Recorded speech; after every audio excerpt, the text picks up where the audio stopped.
వెలిగించును, లోకములను తొలగించును, ఐశ్వర్యమంతయు కలిగించును. విశ్వాసంతో సాధ్యమే, సమస్తం సాధ్యమే.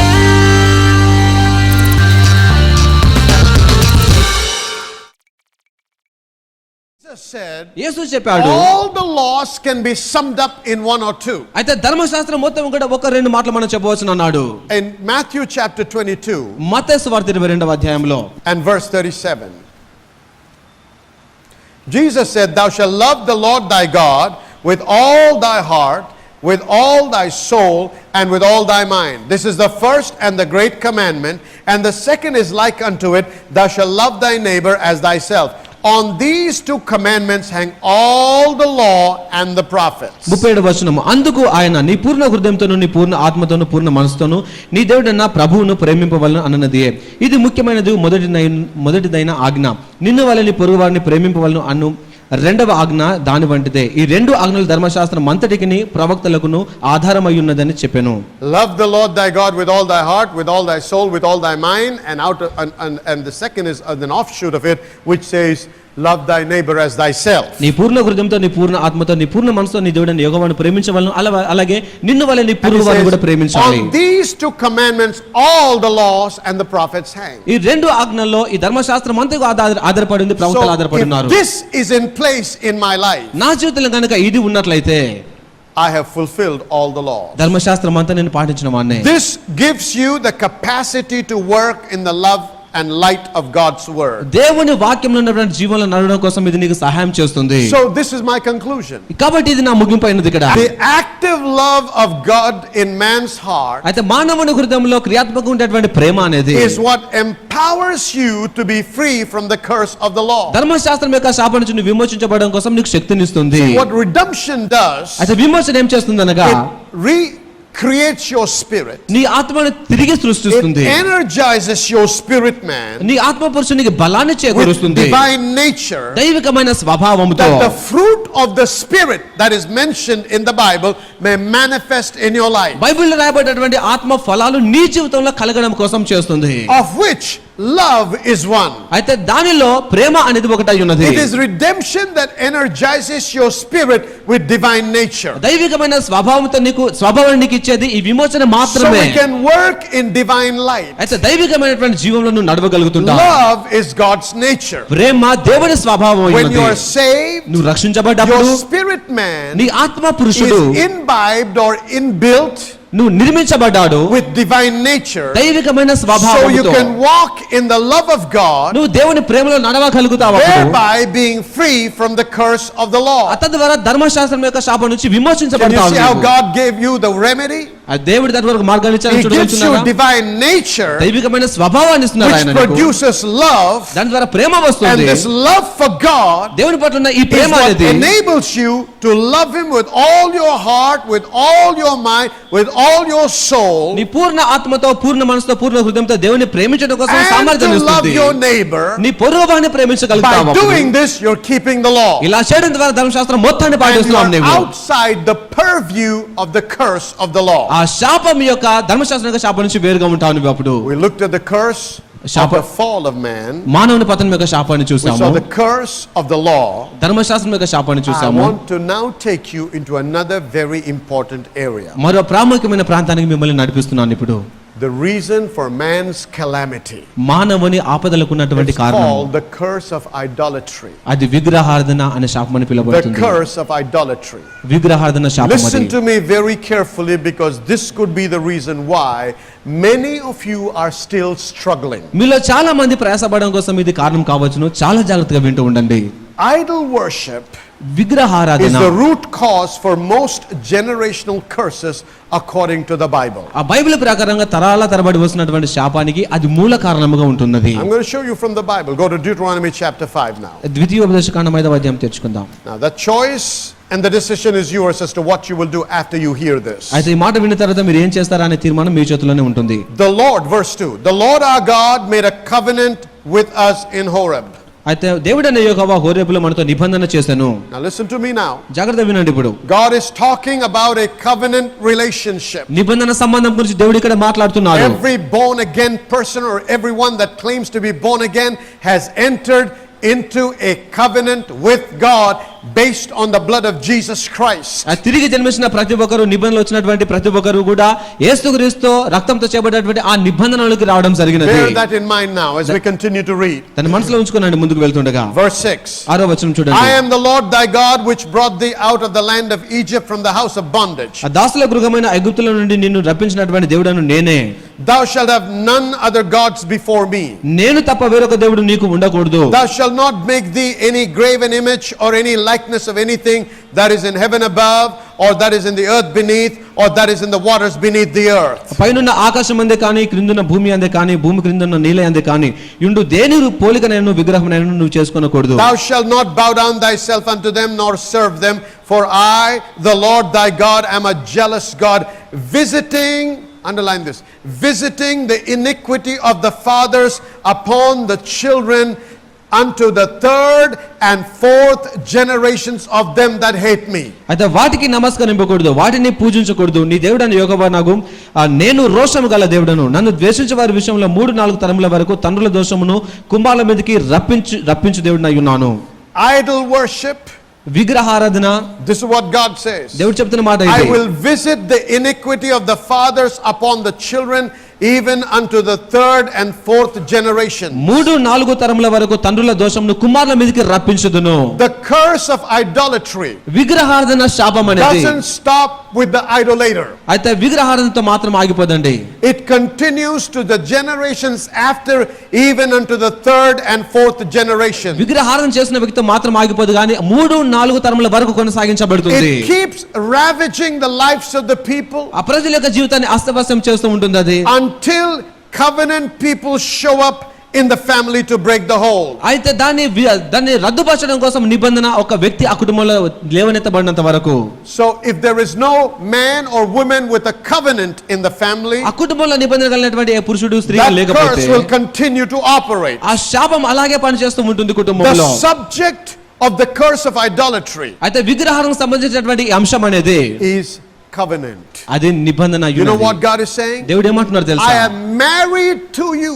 నేను మీకు వివాహం చేసుకొని ఉన్నాను. How many times has God said to the children of Israel, ఇశ్రాయేలు ప్రజలకు దేవుడు ఎన్నిసార్లు చెప్పాడు, why are you committing adultery? మీరు ఎందుకు వ్యభిచారం చేస్తున్నారని చెప్పి. And when he said that, he was talking about them going after other gods and worshiping other things and following after the cultural ritual practices of the people that they were living in and with. అయితే ఆ మాటలు చెప్తున్న ప్రతిసారి కూడా వారు ఇతరుల దేవతలను దేవుళ్ళని ఆరాధించడం ద్వారాను ఇతరుల వాటికి పూజలు చేయడం విషయంలో తెలియజేస్తూ ఆ విషయాన్ని తెలియజేస్తున్నారు ఆయన. See, because he has cut a covenant, ఆయన నిబంధన ఏర్పాటు చేశారు కాబట్టి, just like any husband would be jealous about his wife. తన భార్య విషయంలో ప్రతి భర్త రోషం గలవాడుగా ఉన్న విధంగా ఒక ప్రశ్న అడుగుతాను. Husbands, talk to me. భర్తలు మాట్లాడండి. If your wife carried the picture of another man that she admired at home in your absence, అయితే మీరు లేనప్పుడు మరొక పురుషుని యొక్క చిత్రాన్ని కలిగి ఉండి నీ భార్య తను చూసి మెచ్చుకుంటున్నట్లయితే would you enjoy that? మీరు దాన్ని సంతోషిస్తారా, ఆనందిస్తారా?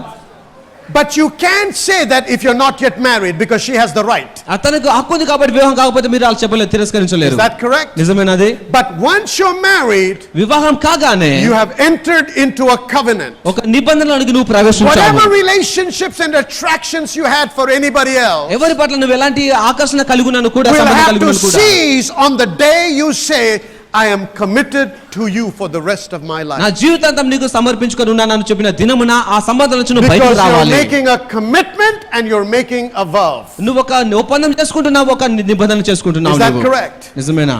God is saying, I treat my relationship with you as a covenant. నా సంబంధాన్ని ఒక నిబంధనగా చేస్తున్నానని And he దేవుడు says, చెప్పారు. I'm a jealous God. నేను రోషము గలవాడని అన్నారు ఆయన. So jealous ఎంత that రోషం if you గలవాడంటే turn your back on me, ఒకవేళ నాకు వెను not తిరిగినట్లయితే only will I curse you, నేను శపించడం మాత్రమే but కాదు, your children's children మీ పిల్లలు కూడా శపించబడతారు, And their children. వారి పిల్లలు and శపించబడతారు, their children వారి పిల్లలు will శపించబడతారు. continue to remain under that curse. ఆ శాపంలోనే ముందు కొనసాగుతారు వారందరూ. Now, get this. గ్రహించండి విషయాన్ని. According to Genesis chapter 15, ఆదికాండ 15వ అధ్యాయం ప్రకారంగా verses 13 to 15, ఆ or 16, 13 నుంచి 16 వచనాల్లో we read about this where it says that the people, the children of Abraham, Abraham యొక్క సంతానమైన would వారు remain for 400 years under the Egyptian rule. 400 సంవత్సరాల వరకు ఐగుప్తుల పరిపాలన వారు ఉన్నారు. Even until the 4th generation. 4వ తరం వరకు ఆ విధంగా జీవించారు. So based on that scripture, కాబట్టి ఆ వాక్యాధారముగా you can see that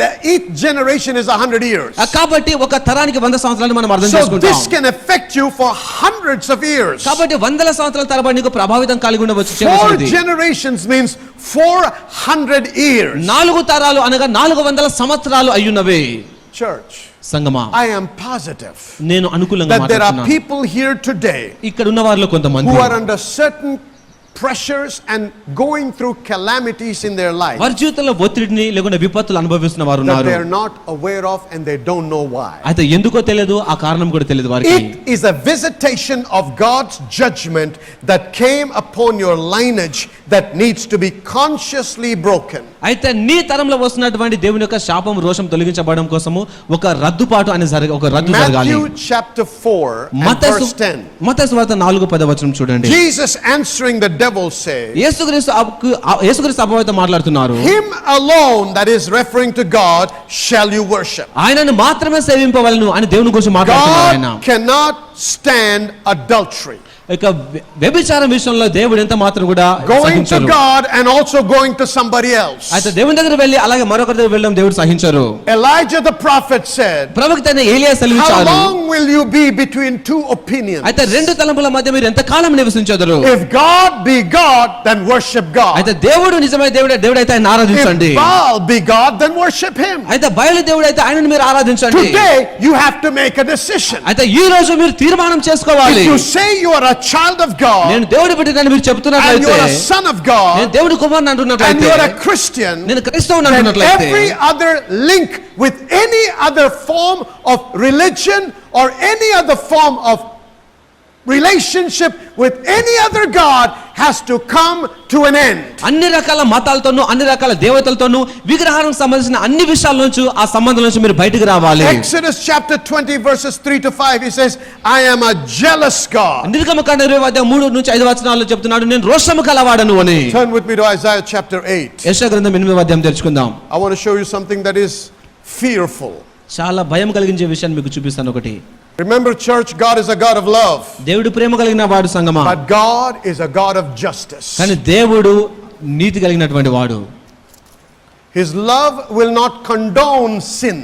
పాపమును ఆయన ప్రేమ ఖండించదు. Where he has to judge and punish, he will judge and punish. ఆయన శిక్షించి ఆ తీర్పు తీర్చవలసిన విషయంలో మాత్రం అలా చేస్తుంటారు. Because love does not tolerate evil. ప్రేమ దోషమును సహించదు.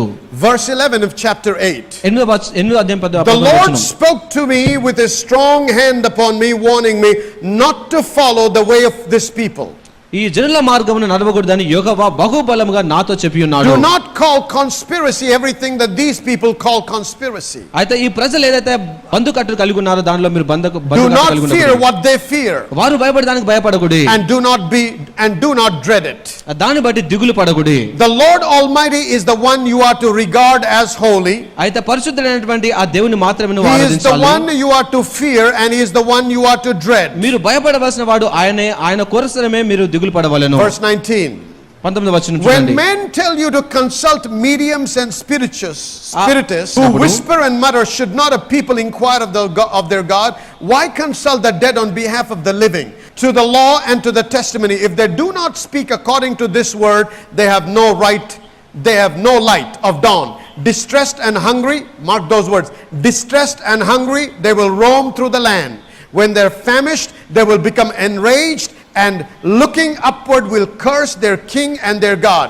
Then they will look toward the earth and see only distress, darkness, and fearful gloom, and they will be thrust into outer darkness. Now listen, వినండి he జాగ్రత్తగా. says, These are the consequences of following other gods. మిగతా దేవతలను ఆరాధించడం ద్వారా కలుగుతున్నటువంటి ఫలితాలు ఇవి. There will be people that will tell you, let's go to consult familiar spirits or wizards or black magicians. అయితే కర్ణ పిశాచం దగ్గర వారికి వెళ్తామని చెప్పి చెబుతున్నటువంటి ప్రజలు ఉంటారు. He says, if you do that, calamity will strike you. మీరు అలా చేస్తే విపత్తు ఆపద వస్తుంది. He says, don't go to those places. ఆ స్థలాలకు వెళ్ళకూడదని సెలవిస్తున్నారు ఆయన. Don't seek their advice and help. వారి సలహాలు మీరు ఆచరించకండి, Listen వెతకకండి. to me, church. వినండి సంగమా. Do not seek the help of those who believe and practice palmistry, జాతకాలు చూసినటువంటి వారిని చెప్తున్న వారి మాటలు మీరు నమ్మకండి. numerology, లేదా సంఖ్యాశాస్త్రం చెప్తున్న వారు, astrology, తర్వాత and any other evil, ungodly, demonic activities. అదృష్ట జాతకాలు చెప్తున్నటువంటి వారు లేదా దురాత్మకు సంబంధించిన చెప్తున్నటువంటి విషయాల మాటలు మీరు నమ్మకూడదు. If you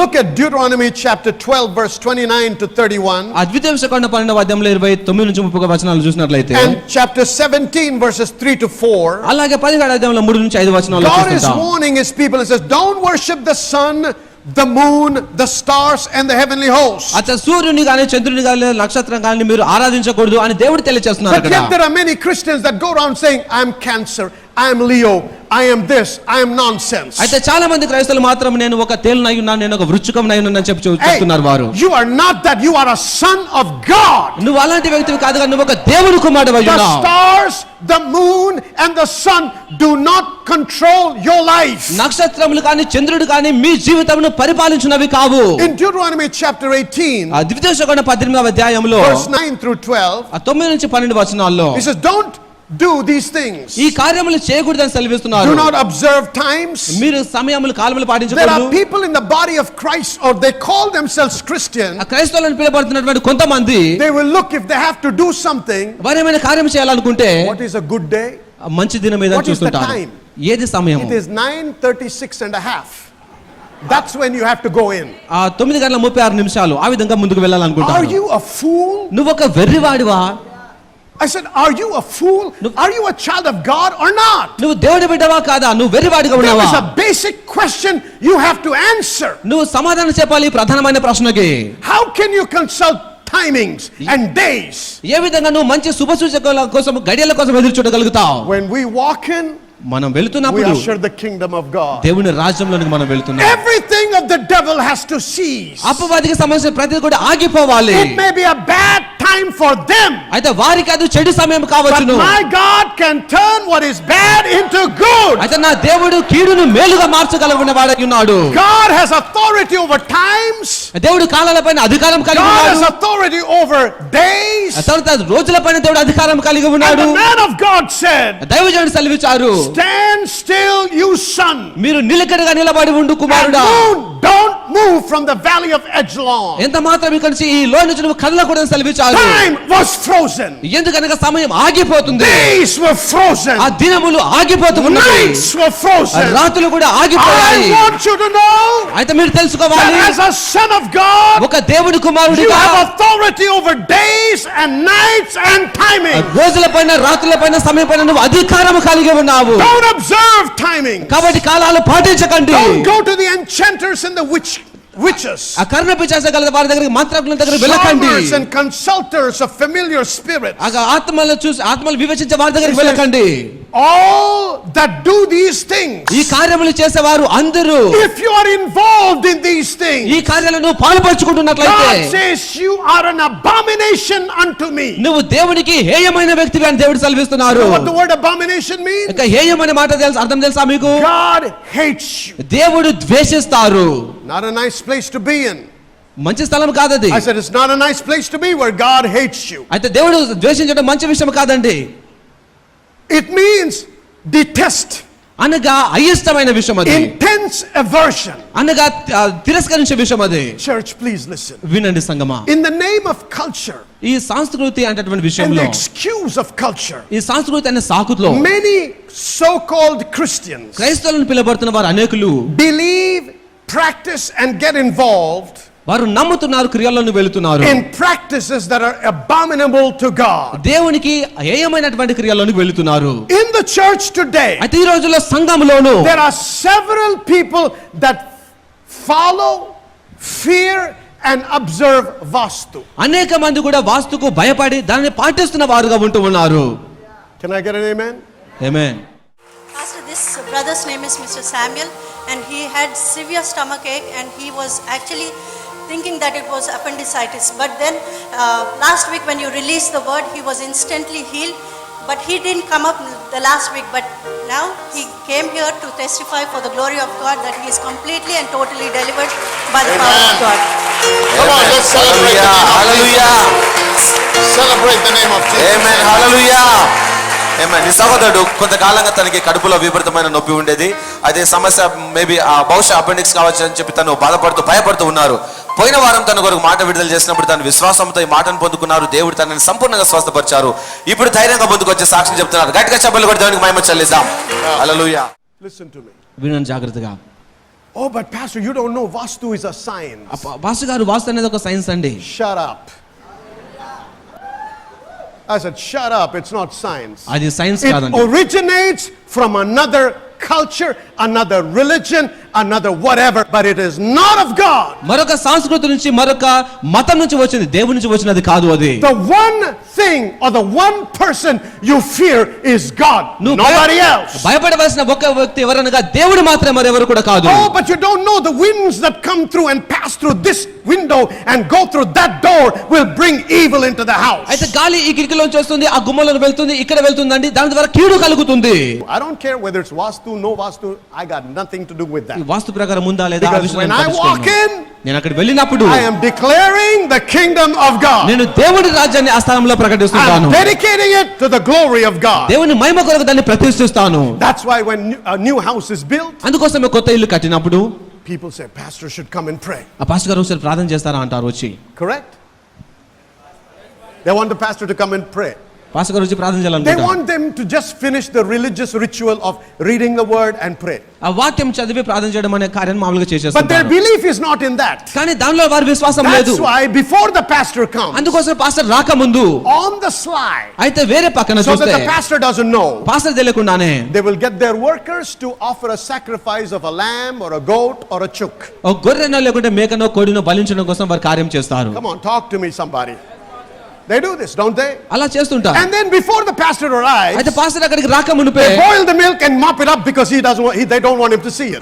ఆయన పాలు పొంగిస్తారు, తర్వాత దాన్ని తూడ్చేస్తారు పాస్టర్ గారు చూడకుండా. Come on, friend, I want to ask you a question. ప్రశ్న అడుగుతున్నాను స్నేహితులారా. Show the boiling of milk in this word for me. ఈ వాక్యంలో పాలు పొంగించడం అనే విషయాన్ని Where do చూపించండి. you think this came from? ఇది ఎక్కడి నుంచి వచ్చింది అనుకుంటున్నారు మీరు? Anything, I don't care what culture, whether east, west, mid east, I don't care. అది ఏ సంస్కృతి నుంచి వచ్చినను కూడా, అది పాశ్చాత్య If it దేశం is వచ్చినను కూడా, not in agreement with God's word, ఆ దేవుని వాక్యానుసారంగా లేకపోతే, and you are doing it because you fear if you don't do, something bad will happen. అది చేయకపోతే ఏమైనా కీడు జరుగుతుందేమో నువ్వు భయపడి Or చేస్తున్నట్లయితే, you're doing it to attract good into your house. లేదా ఏదో మేలును ఆకర్షించడం కోసం చేస్తున్నట్లయితే, That means you're double dealing with God. నువ్వు దేవునితో ద్విమనస్కుడై Say, God, ఉన్నావని I love అర్థము. you, but I think this guy seems to have more power than you. So let me please him, and also I'll please you. దేవా నిన్ను ప్రేమిస్తున్నాను, నేను చాలా శక్తిమంతుడు కనబడుతున్నాను, ఆయన సంతోషపెడతాను, తర్వాత నిన్ను సంతోషపెడతాను. Talk to me, somebody. When you do this, నువ్వు అలా చేస్తున్నప్పుడు God says, I hate you. నేను ద్వేషిస్తున్నానని దేవుడు సెలవిస్తున్నాడు. God does. I mean, if you've done it in ignorance, that's different. అజ్ఞానంలో చేస్తే అది వేరే విషయం Now, అండి. from this afternoon, you have no excuse. అయితే ఈ మధ్యాహ్నం నుంచి మీకు సాకులేం లేవు ఇంకా. Are you getting this? And గ్రహిస్తున్నారా? then there are others that will also make a cow walk through the house. అయితే కొంతమంది ఆవును కూడా నడిపిస్తారు ఇంట్లో. I'm not cracking a joke, and I'm not trying to make you laugh. నేను నవ్వడం కోసం I'm చెప్పలేదు telling మాటని. you these things because these are being practiced. ఇవి ఆచారంలో ఉన్నటువంటి విషయాలు. And we need to get out of that. మనం దాంట్లోంచి బయటికి రావాలి. There are others ఇంకొంతమంది that అయితే will consult black magicians. మంత్రగాళ్ళని వారు దర్శిస్తారు. They will consult those people that claim to have some supernatural powers, that they will give them a charm that they have to wear around their wrist or around their neck. అసహజమైనటువంటి శక్తులు గల నాకు నేను చెప్తున్నటువంటి వారి దగ్గర వెళ్తారు, వారు తాయితలు వేస్తారు, వారు మెడ చుట్టూ కట్టుకుంటారు What are వాటిని. you doing? You're worshiping other gods. నువ్వు వేరే దేవుళ్ళని ఆరాధిస్తున్నావు అది I చేయడం said ద్వారా. you're worshiping other gods. మరో దేవుని నువ్వు ఆరాధిస్తున్నావు అప్పుడు. Now listen to me, church. వినండి సంగమా, When you were born again, నువ్వు తిరిగి you జన్మించినప్పుడు were bought by God with a price. ఒక వెల పెట్టి దేవుని ద్వారా The కొనబడ్డావు. price is the blood of Jesus. యేసుక్రీస్తు రక్తమే వెల He అయ్యున్నది. owns every square inch of you, spirit, soul and body. నీ ప్రాణ ఆత్మ దేహంలో ప్రతి ఇంచును కూడా దేవుడు సొత్తు అయి ఉన్నది. Which means even your forehead. అనగా నీ నొసలు కూడాను. Don't put a mark on that forehead that belongs to some other culture. మరో సంస్కృతి చెందినటువంటి ఆ మత బొట్టును పెట్టుకొనకండి. Come on now, listen to me, church. వినండి సంగమా, It is not worth playing with God. దేవునితో ఆటలాడడం అంత విలువైనది కాదండి. If you sell yourself completely to God. దేవునికి సమర్పించుకుంటే పూర్తిగా సమర్పించుకున్నాడు. Don't dabble with sin and don't work with other gods. అయితే పాపంతోను మిగతా దేవతలతోను ఆరాధిస్తూ ముందుకు There are వెళ్ళండి. others who get involved with tarot card reading. ఆ కొంతమంది అయితే ఆ కార్డ్ రీడింగ్ అనేటువంటి విషయంలో కూడా ముందుకు God says this వెళ్తుంటారు. is an abomination. అదే జాతకాలు అయితే దేవుడి హేయమైన విషయం అంటున్నారు. And in Isaiah chapter 8 where we read, he says, hey, I'm asking you a question. మిమ్మల్ని ఒక ప్రశ్న అడుగుతున్నాను సెలవిస్తున్నారు యెషయా గ్రంథంలో. Should not the people of God seek the Lord? దేవుని ప్రజలు దేవుని దగ్గర విచారణ చేయకూడదా? What is the living seeking among the dead? అయితే మృతుల మధ్య సజీవులు ఏమి వెతుకుతున్నారు? Calamities will plague you. అయితే విమతులు నీతో ఆటలాడుతూ నేను నాశనం చేస్తుంటాయి. Verses 21 and 22 enlist the calamities of those that will worship other gods. మిగతా దేవుళ్ళు ఆరాధిస్తున్నటువంటి వారికి సంబంధించిన ఆపదల గురించి 22వ వచనం 29వ వచనంలో చెప్పబడి He ఉన్నది. says, what is the living doing among the dead? ఆ మృతుల మధ్యలో సజీవులు ఏమి చేయుచున్నారు? Let me tell you something. ఒక మాట చెప్పనివ్వండి. The devil never genuinely helps anybody. అయితే అపవాది ఎవరు కూడా యథార్థవంతంగా సహాయం చేసే వ్యక్తి He కాదు. is a hunter of precious destinies. ఆయన యథార్థమైనటువంటి గమ్యాన్ని నాశనం He చేసే has a వ్యక్తి. threefold mission: ఆయనకు 3 రకాల కార్యములు to ఉంది. steal, to kill and to destroy. మీలో అనేక మంది మాకు ఉత్తరాలు రాస్తున్నారు, మరి ఫోన్ కాల్స్ కూడా చేసి చెప్తున్న విషయం ఏంటంటే మీరు ఎంతో ఆశీర్వదించబడుతున్నారని. ఇది మాకు ఎంతో సంతోషాన్ని కలిగిస్తుంది, మాకు ఎంతో ప్రోత్సాహాన్ని కలిగిస్తుంది. దయచేసి అలాగే మీరు రాస్తూ తెలియపరుస్తూ ఉండండి. మరి మీకు ఇది ఆశీర్వాదకరంగా ఉంటే మరి మీరు మాతో పాటు భాగస్వాములై ఇంకా అనేక మందికి ఈ వాక్యం ప్రకటించడానికి సహాయపడమని మిమ్మల్ని ప్రోత్సహిస్తున్నాం కూడా. ఎందుకంటే వాక్యంలో ఖచ్చితంగా ఒక ఆశీర్వాదం గురించి వ్రాయబడింది. ఎప్పుడైతే మనం దేవుని యొక్క రాజ్యంలో విత్తనం విత్తుతామో ఆ విత్తనానికి 100 ఫలం దేవుడు మనకు అనుగ్రహిస్తారని. ఎప్పుడైతే మన రాజ్య విస్తరణ కొరకు మనం పనిచేస్తామో, రాజ్యము దేవుని యొక్క రాజ్యం విస్తరించాలని చెప్పి మనం విత్తనం నాటుతామో, ఆ విత్తనాన్ని బట్టి దేవుడు మనల్ని ఎంతగానో అన్ని విషయాల్లో, మన కుటుంబ జీవితంలో, మన ఆర్థిక విషయాల్లో, అన్ని విషయాల్లో కూడా దేవుడు మనల్ని దీవిస్తాడు. కాబట్టి ఈ యొక్క ప్రసారము మిమ్మల్ని ఆశీర్వదించుతున్నట్టయితే, ఈ వాక్యముల మీరు బలపడుతున్నట్టయితే, మీ వలె అనేకులు ఆశీర్వదించబడాలని మీకు ఆశ ఉండి మరి దేవుని యొక్క రాజ్యం బాగా కట్టాలని మిమ్మల్ని మనవి చేస్తుంది. ఏంటంటే మాతో పాటు మీరు భాగస్వాములు ఉండి మనము కలిసి దేవుని రాజ్యం బహుబలముగా కడుతూ విస్తరించడానికి మనము ప్రయాసపడతాం. దేవుడు మిమ్మల్ని దీవించుగాక.